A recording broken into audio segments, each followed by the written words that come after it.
Hello and most welcome to 1956 of the 8 series. It's a B edition of A Tale of Two Problems, Wittgenstein's discussion of aspect perception by Severin Schroeder.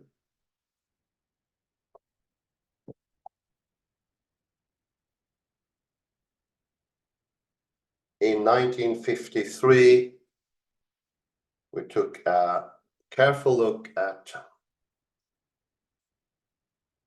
how aspect, or the imaginative side of our souls and minds, make the whole difference. In the Barclayan tape, there's just dots of colors, equal of equal importance. Whereas in this case, we have a direct seeing of a picture's intention. For instance, you see a landscape or a lovely cabin, or riders engaging in battle.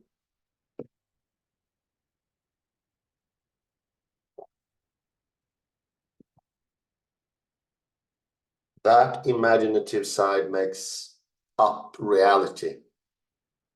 So imagination and reality are not disjunct, they're actually the same thing. So all of a sudden, seeing as or being able to see aspects is the same as being real.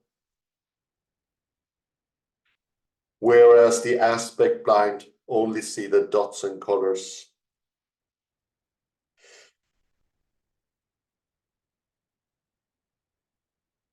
Blinded to the beauty of reality.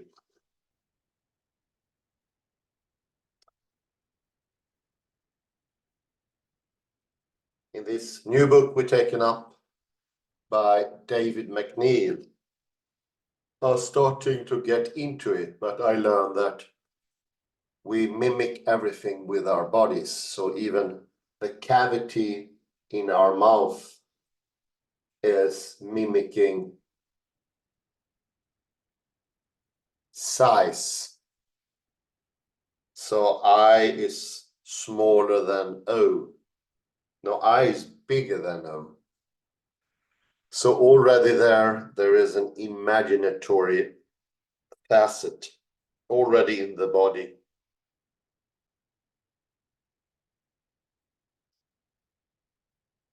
We could also call it seeing it beyond, or see it beyond.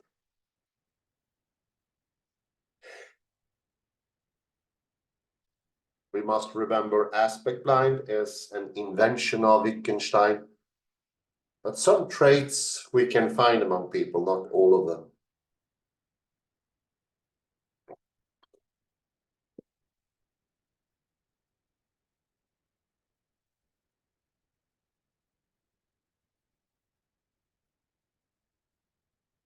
That's a good example just at the end here.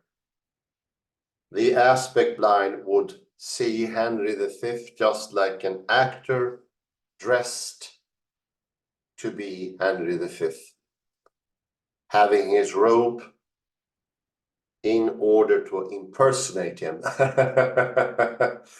But he wouldn't be able to see him as Henry V. It's a big difference. And of course, it makes an incredible,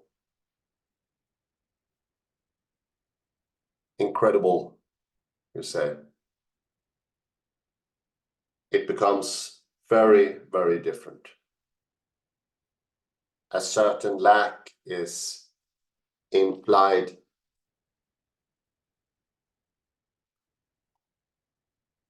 By not being able to go the whole way, to enter into it.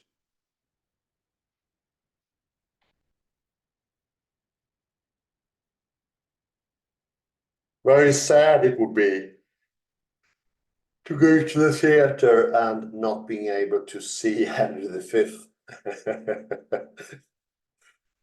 It's a bit skeletal view.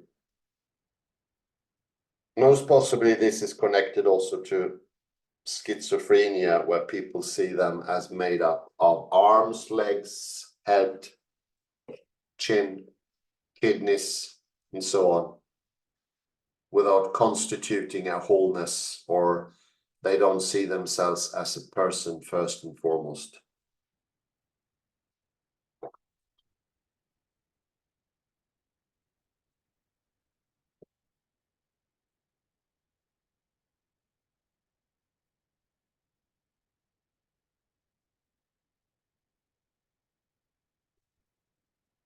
I would continue to read on page, what would that be?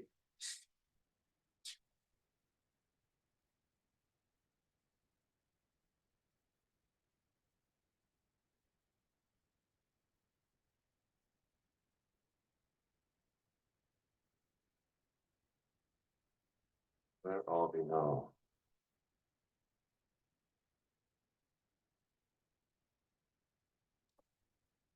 Character, yes, that's the last one. Is that correct? It has been argued above that only one of Wittgenstein's concerns with aspects perception was the question whether seeing as can properly be regarded as a case of seeing.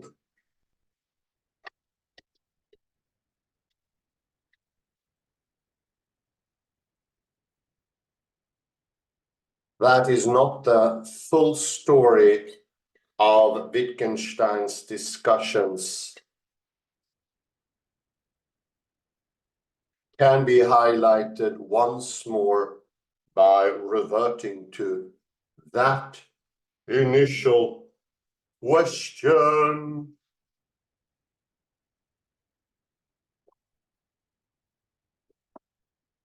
Question.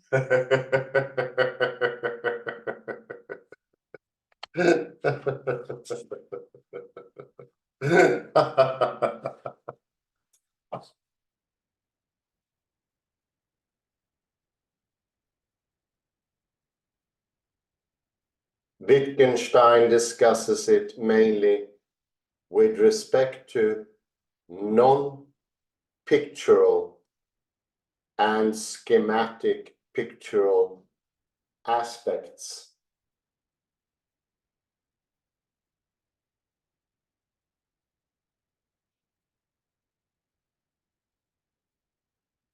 And he presents good reasons for an affirmative answer. Affirmative answer. Affirmative answer. Answer.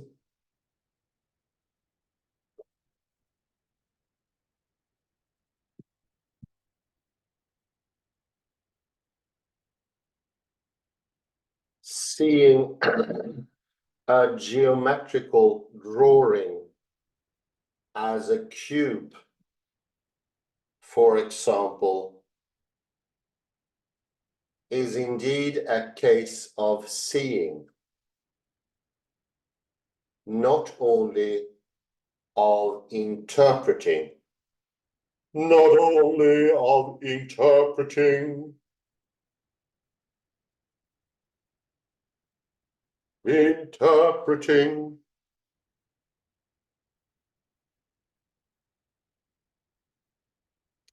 But what about elaborate pictorial aspects and emotional seeing?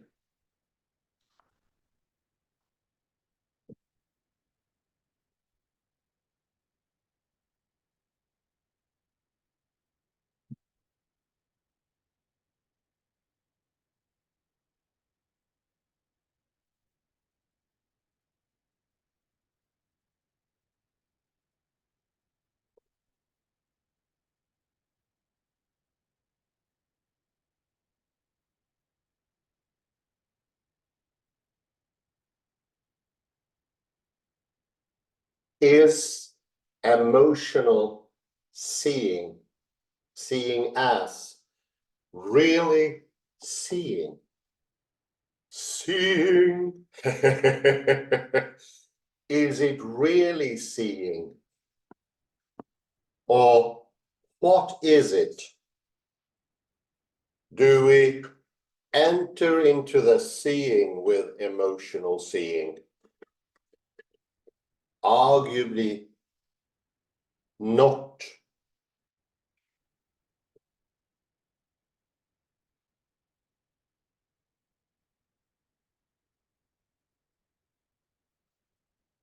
When someone smiles tenderly at a photo, relating directly to the person depicted,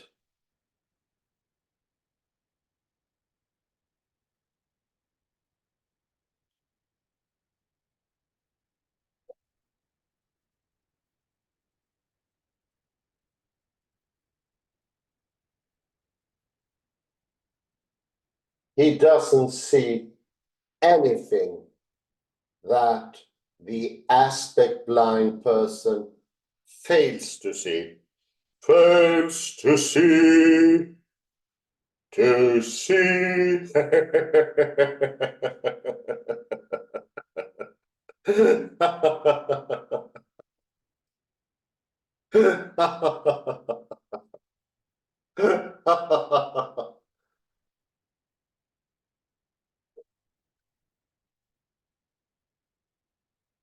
In particular, it is not as in other cases of aspect perception that somebody who sees an aspect notices a resemblance which somebody else who doesn't see the aspect misses. Misses.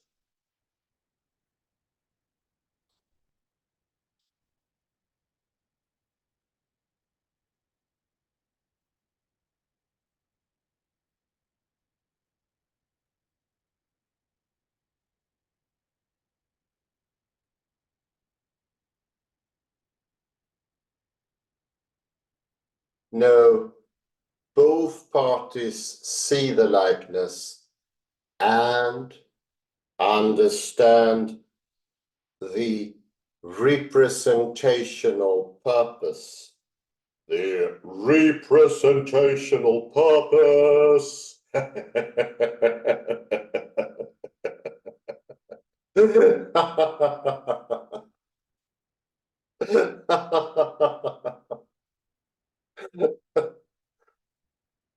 The difference lies in their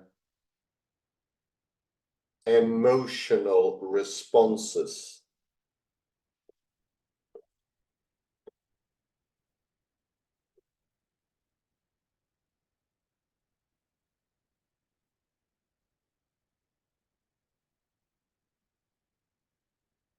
One of them may, for example, feel a glimpse of his daughter's presence while looking at her picture.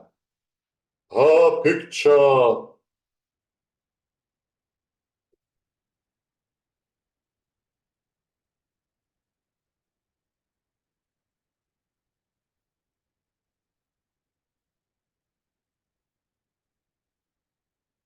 Whereas the other one experiences only an inanimate photograph. Scary. Inanimate photograph. Nothing. No life. Where's my echo? Echo.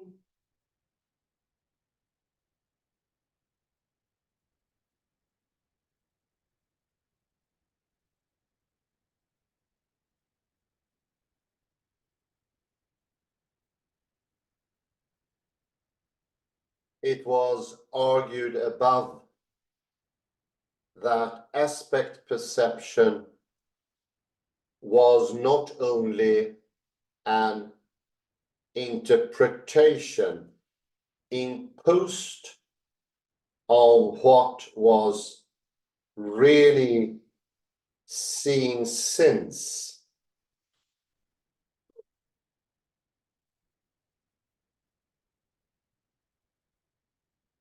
Typically, one cannot give a more direct description of what one sees.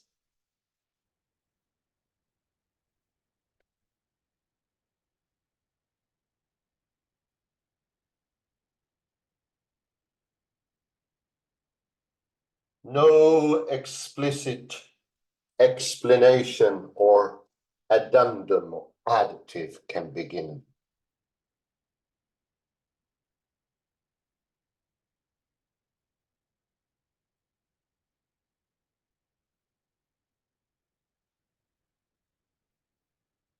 Nothing can enforce it. Nothing.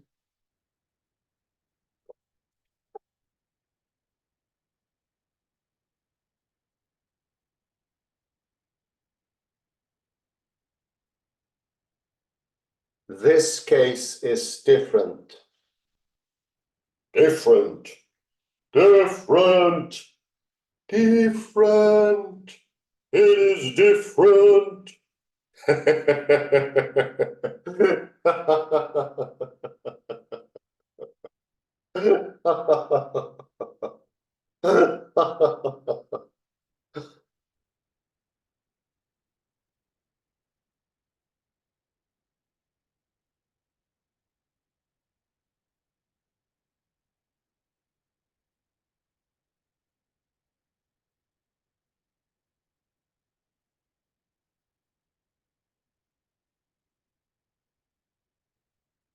When emotionally relating to a person while looking at his photograph, one can easily siphon off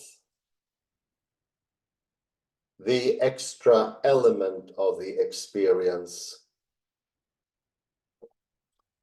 and describe what is actually seen. Seen, namely a mere photograph. A mere photograph.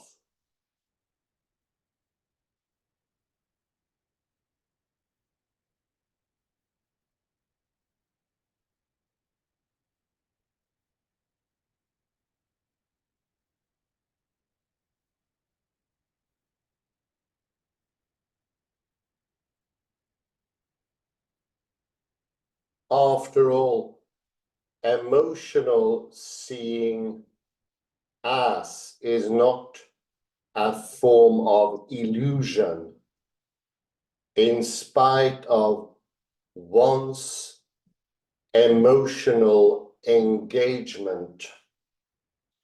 One remains fully aware that what one sees is only a representation.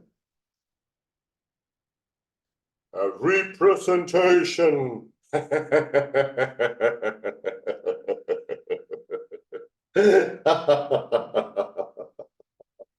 A representation.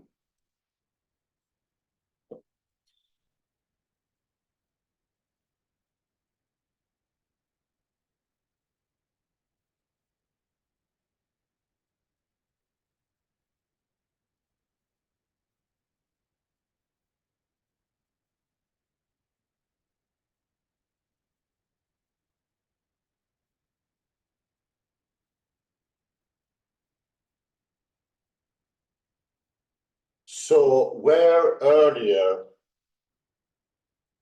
in the discussion of non-pictorial and schematic aspect perception, Wittgenstein argued with certain qualifications that we do see aspects. Here, the thrust of his remarks points in the opposite direction.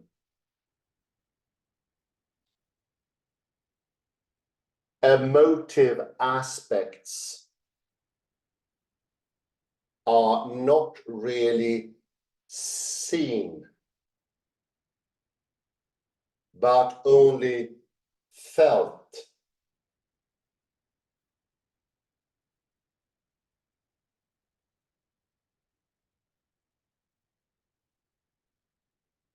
And that provides an illuminating model for the phenomenon of experiencing the meaning of a word.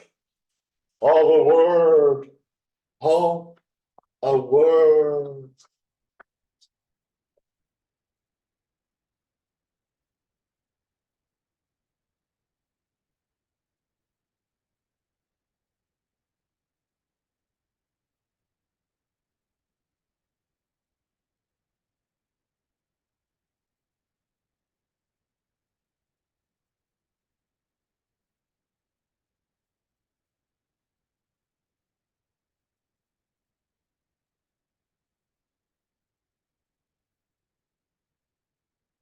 To say that a word is heard to be filled with its meaning is only a figurative expression. The meaning of a word is its rule-governed use and cannot literally be discerned in its sound, nor mentally represented while hearing the sound. The sound. Oh, the sound. It's the sound of music. Where are you, my echo? Where are you?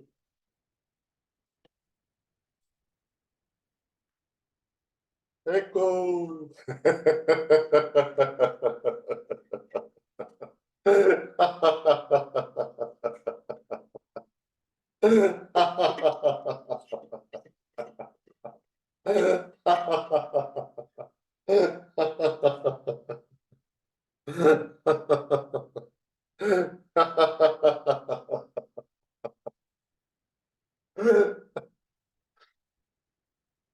Oh, hot tea.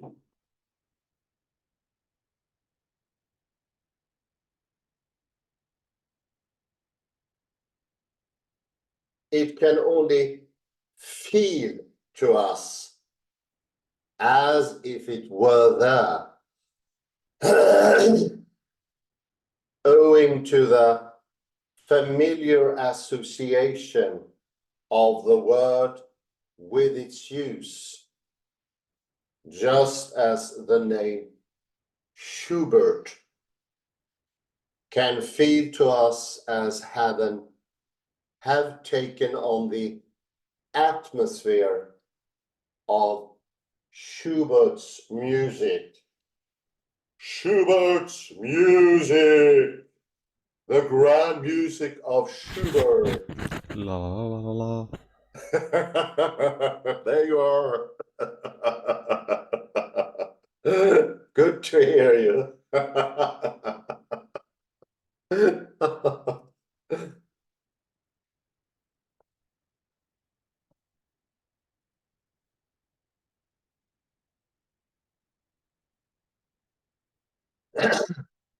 However, that is not self-evident not self-evident.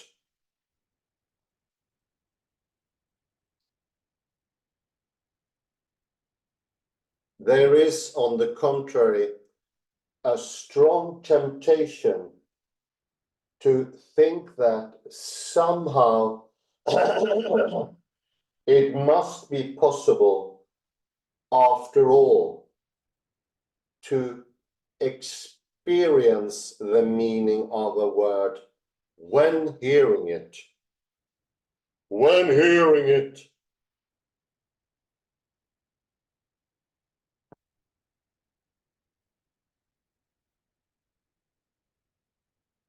Which, when we consider the difficulty of compressing it into a momentary impression, produces a paradox. A paradox.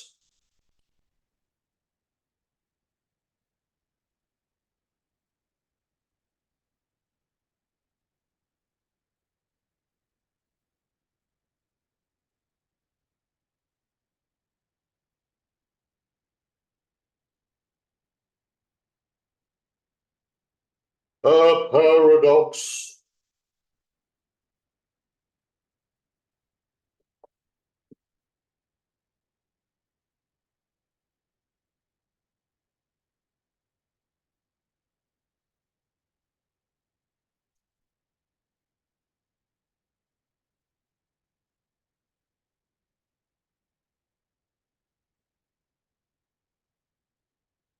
With emotional seeing as, it is obvious that the object of our experience is not really there.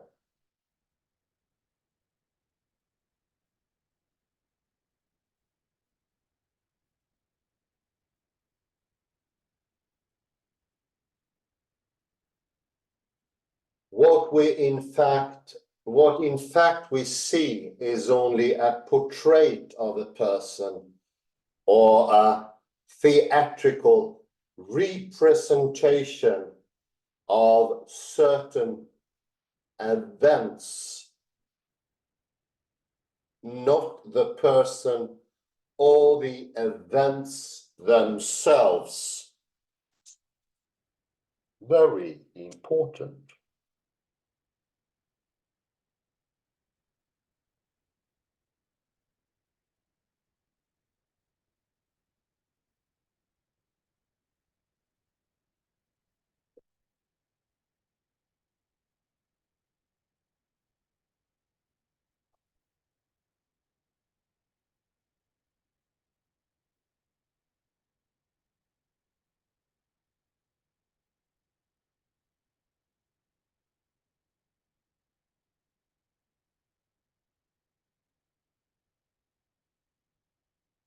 And yet, at least momentarily, it feels as we were experiencing the real thing.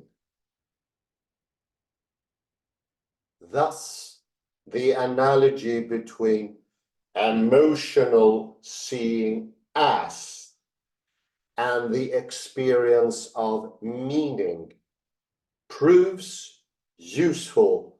After all,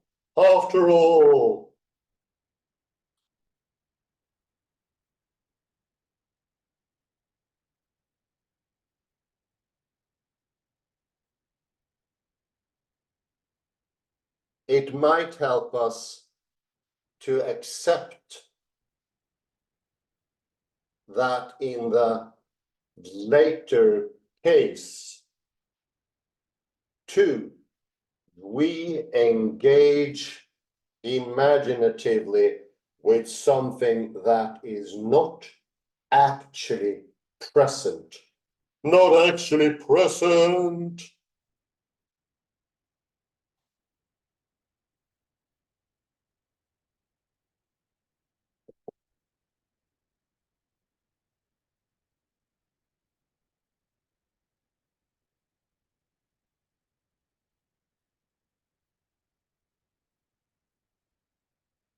the sound of a word is associated with its meaning.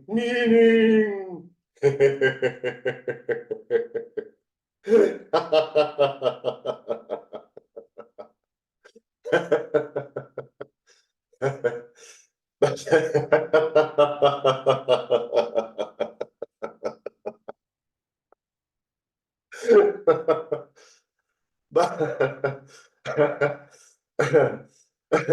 but the meaning is not really present in the sound of the word,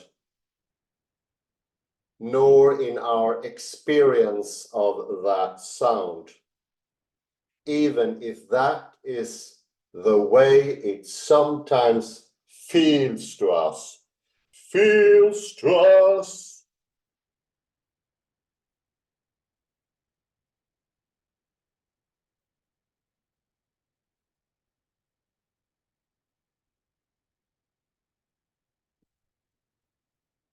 And thereby we finish the reading of Severin Schroeder's A Tale of Two Problems. Hallelujah. We still don't know what the connection is to Dickens.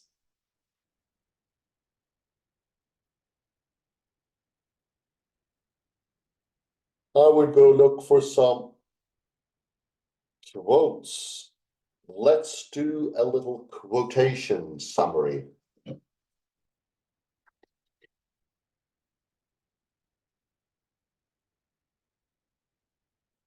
Just give us a second. I'll be back in a second.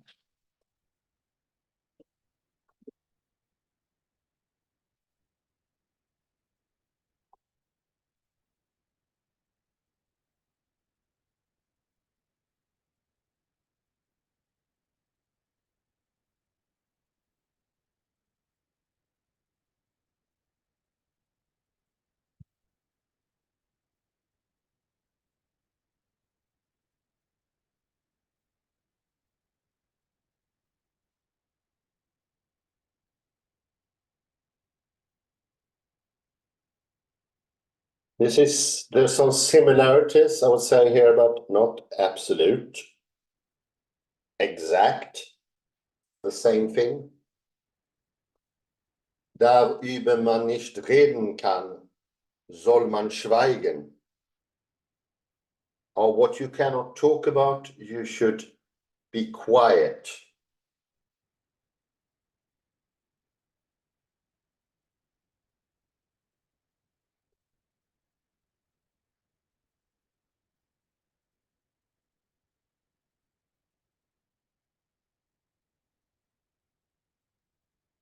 And here is the indication, the connection is that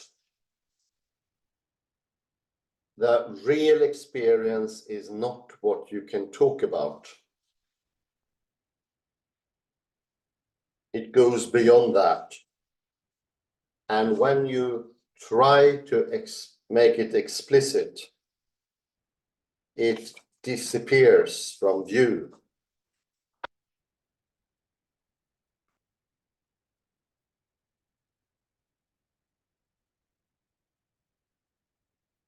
To go to page 370.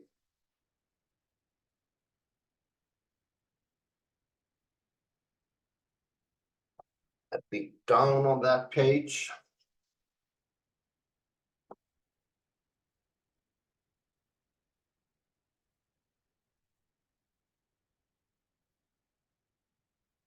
There's some very interesting things there on 370.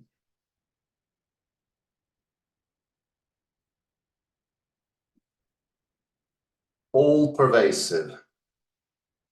So remember that the aspect blind sees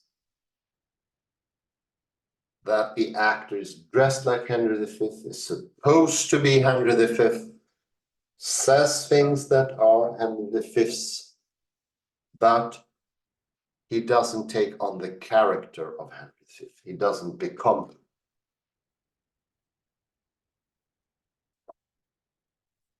course, this could be compared to if you start talk about spiritual things, they disappear. The explanation takes away the fuller, more complex experience. What Severin Schroeder calls emotional. It could be also called the right hemisphere take, or as I also would suggest in this summary, the full body experience.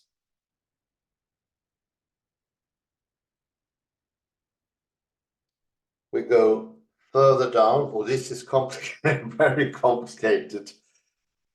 But the last paragraph, which is really big, and about 20 lines from the beginning, or 10 from the bottom. After 359 there, you see 359, 3 in Roman figures. To the left there, you see it. Yeah, good. Thank you. It was argued above that aspect perception was not only an interpretation imposed on what was really seen, since typically one cannot give a more direct description of what one sees. No description will be enough. And I would go a step further. It would actually limit the whole thing to describe it further.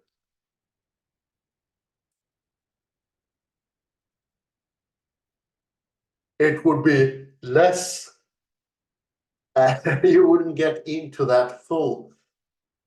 It would be like you are that aspect blind person who tried to explain that that is Henry V to somebody else. It just becomes scary. You would feel that the person is emptied out, not emotionally present, as we use emotions here. I'd say not present in any sense. Would be a bit like ChatGTB.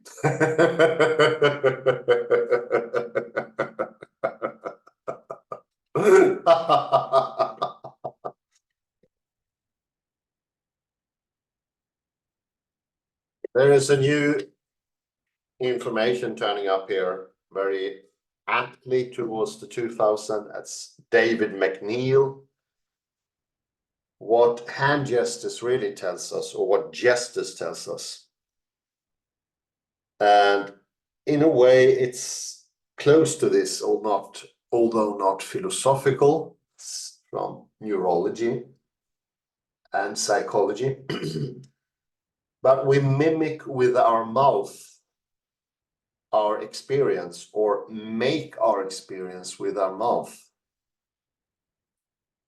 On top of it, we do it with our back as well. So those things are involved, and I would say minute details that you can't describe in your bodily action, how you really put your mouth when pronouncing the vowel O or something like that. Of course, you can't explain that in language. It's too detailed, it's too specific, but everyone would be able to hear it by the tone, or see it if it's a gesture. It's more specific in a way. Language would lack that specificity, would not be accurate enough. Maybe in some cases, together with the right tone of the voice, or the right force, pitch, prosody, intonation, accent, you name it. The whole complexity is made by the person forming an expression, And according to David McNeil, gestures are not add-ons and they are not later than language. And as you might remember, the whole turn for Wittgenstein himself, as he mentioned in his preface, was the Italian professor showing him a hand gesture and saying to him, what would that, according to Tractatus, signify in the world? And of course, Wittgenstein got quite perplexed by that.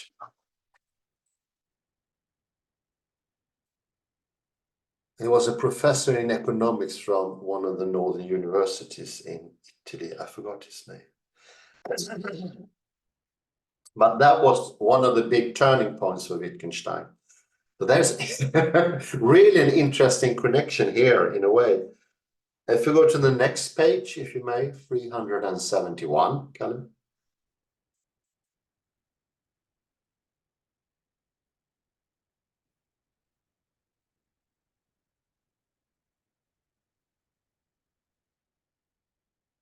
Bit down on the page.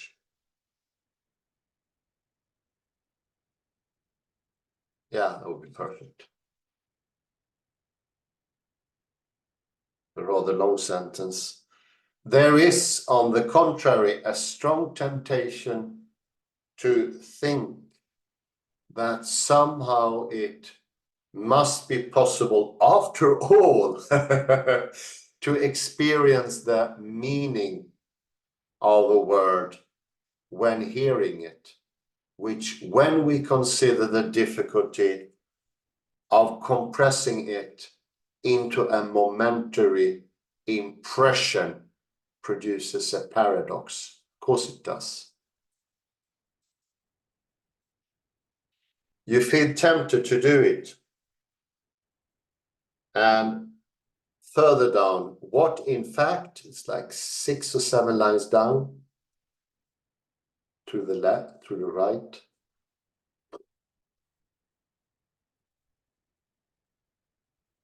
And this can be questioned. What in fact we see is only a portrait of a person or a theatrical representation of certain events, not the person or the events themselves. It's a big difference. But I say, is it true that we only see? I would say that could actually be part of the seeing, of the experience. My Schroeder should go a step further in the direction of Wittgenstein here. But we go the whole way and then we enter into reality, which is imaginatory, and we do it with our body expressions, which is becoming slowly to realize far more advanced than we ever thought before. I'm going to go catch the book here. Kalle, you're more than welcome to join. Thank you. So on this very same page, 371, I could also comment on the same phrase. There's a strong temptation to think that somehow it must be possible after all to experience the meaning of a word when hearing it. So Schroeder doesn't believe that, he thinks this in negative way, that he actually thinks that it's not possible to hear the meaning or experience the meaning of a word when hearing it. And I would say it produces a paradox only for the person who has autistic or schizophrenic tendencies, Yeah. for the neo-academic person. And Schroeder is actually following into the same trap of the neo-academic person who thinks that there is that meaning and experience are two separate things. And that he Schroeder implies that words are only concepts, actually, when you think about that. Oh, you mean it that way? I Yes. was seeing it. He says a strong temptation, which could be not followed, so to speak. No, I know what you mean, but if you see Hans, the very last sentence of this paper, the sound of a word is associated with its meaning, but the meaning is not really Oh yeah, present in the yeah. sound of That the what it word. was I pointing out there. Yeah, that's true. Yeah. Yeah. So I strange. agree. He went a bit askew there. Yes, so I think Schroeder is a more analytic philosopher than a Wittgensteinian, late Wittgensteinian philosopher. So if you think, how can we say that? So according to Schroeder, the meaning of a word is not really present in the sound of the word. Okay, so how can we, so to say, refute this assumption by Schroeder? Yeah. Think about the onomatopoetic words. Oh yeah, yeah. Discussed by Derrida in his 1974 book Oh Glass, yeah. or Glass in English. Mm. It's not. So of course you could say that onomatopoetic words are only parasitic. They are not really the real thing. No. But even in that case, you fall in a trap that is you separate concepts from experience Yeah, of the I word. think also he went a bit away from Wittgenstein. Wittgenstein would probably say that you have the full experience. If you remember from Paul Johnston, it's all in the evocation of the words. So Schroeder established a dichotomy between meaning and an experience. That is my Yes, good. my Yeah. feel. And You have a point there. and I mentioned this already in the in here in the beginning of the paper. It's what was the example with the two ways of seeing? I don't now remember the exact example. Yes, it was noteworthy, this sentence here.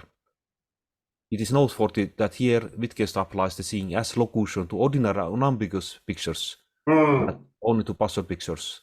So as there are, so the dichotomy is between normal pictures and ambiguous pictures. And that I don't think is possible to make a dichotomy.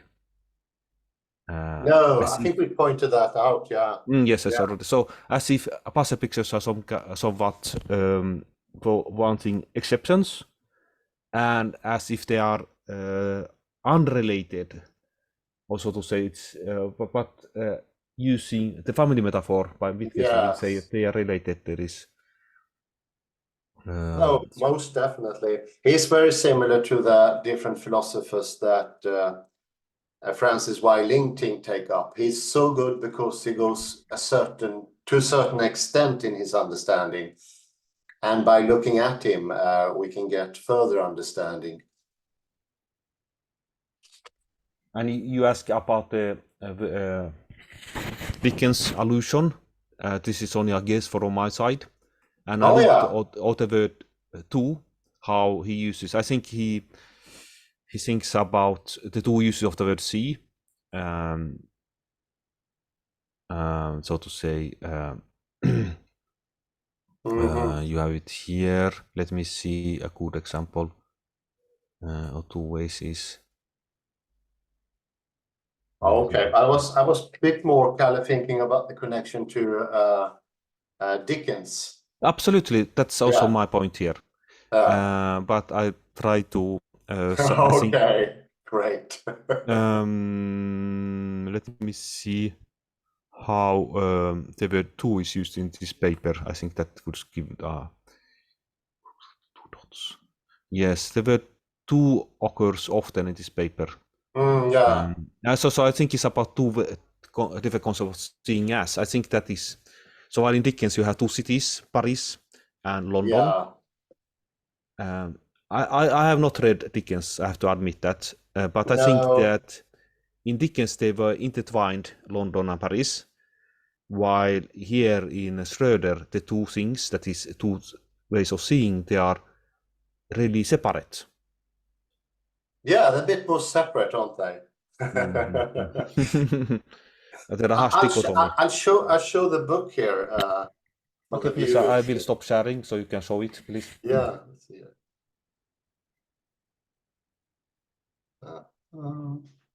Here we Yes, have the book. David McNeill by Winchester. A little bit to the Well, left. just To the left. Oh, okay. We saw it already, but okay. yeah, Mhm. there we get it.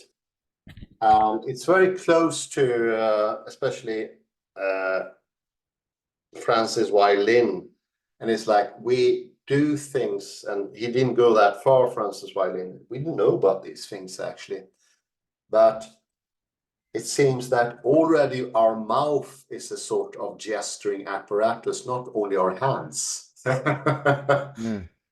And it's been spotted, I think, possibly some 30 years ago, that in Western languages, I, like in big, often points to larger things, and A to smaller things, not as large.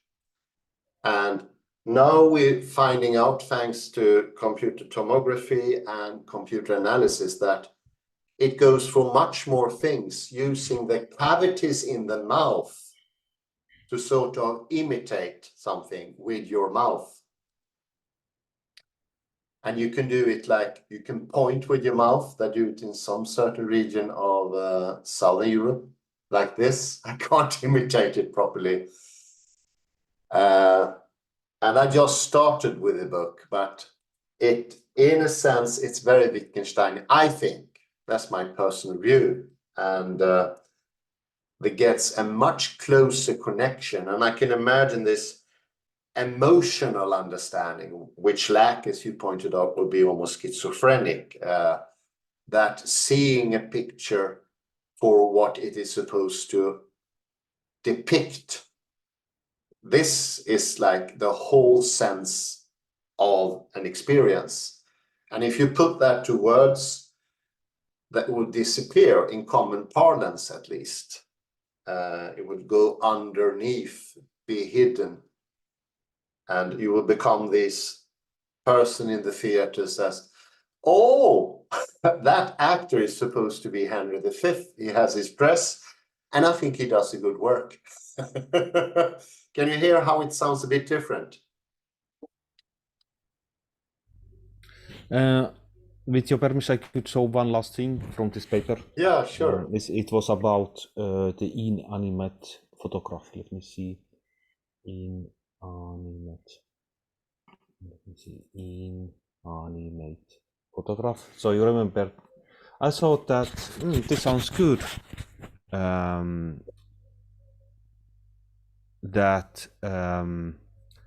Because this sounds human. Yeah, That, yeah. so here we could, so to say, implicitly agree with Schroeder. But the thing is that does he really mean what he says, Schroeder? Because he then applies this same insight to words, as if, let's see that, okay, let's assume that you're looking at a photograph of a family member, then you feel something, but let's see that you then see a word with the name of your family member. If you are human, so to say, you will have more or less the same experience of affection, perhaps, both when you see the photo and the name of a person on a paper. But Schroeder doesn't make this connection. For him, okay, perhaps it's... He is limited. I think that's one of the reasons I took him up, is a limited understanding of Wittgenstein, which is interesting in itself. Let me try this, just an example. Depending on how the voice is, how you have the tone voice. That wouldn't be able to have presence of something. It would be a bit like that. My mother, or something like that. Whereas the whole tonality comes in with the fractality. My mother. Absolutely, absolutely. And maybe a connection there to Manosakis when he speaks about the logic of language. It doesn't mean language like that. It means the common parlance, or thus maybe thus man talking, which is detoned and rids the experience of the depth of everything. It becomes shallow. It's not, I don't think it was detuned, I think it was detoned. No, actually, I looked into this yesterday because so we could compare this. You can have actually a nice wordplay in English. Let me see. Because depending if you say detonated area, you have actually different meanings.